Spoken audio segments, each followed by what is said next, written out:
You remember one of Trump's demands from Canada was to make sure the border is secure. And we were having some issues, weren't we, with the Canadian-US border about, people crossing over and things like that. So how has Canada responded? Well, I'm looking at this article right here on National Post, and the RCMP and CPSA have been in the forefront trying to make sure that Trump's demands on border security are met, and these are some of the things that they have been doing. Ian Smith used to spend most of his days behind a chair in the RCMP's Windsor, Ontario detachment, working on investigations and performing administrative duties. Now, he was a member. He's a member of the forces of the RCMP, which is Royal Canadian Mounted Police.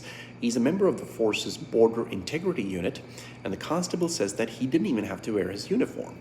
But because of the recent focus on border security, all that has changed.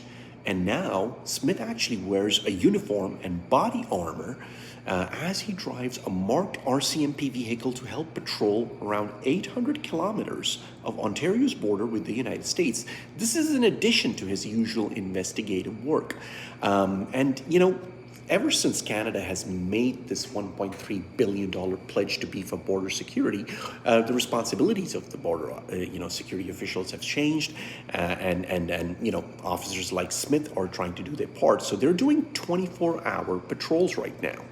And these patrols are being done along Windsor sides of the Detroit River between Ontario and Michigan. It's happening, across the border, and it's happening all around the border as well. Now, what about the area that's not easily accessible, and especially the vast border that Canada and U.S. share? They have a huge border. What about those lakes, rivers, and those vast areas? Well, for that purpose, drones technology is being used to monitor the border. And as you know, drones are a great way of doing surveillance using remote-controlled, interfaces and they usually allow drones to get to places where it's a bit harder for border officials to get to. So drone operators are monitoring the border as well.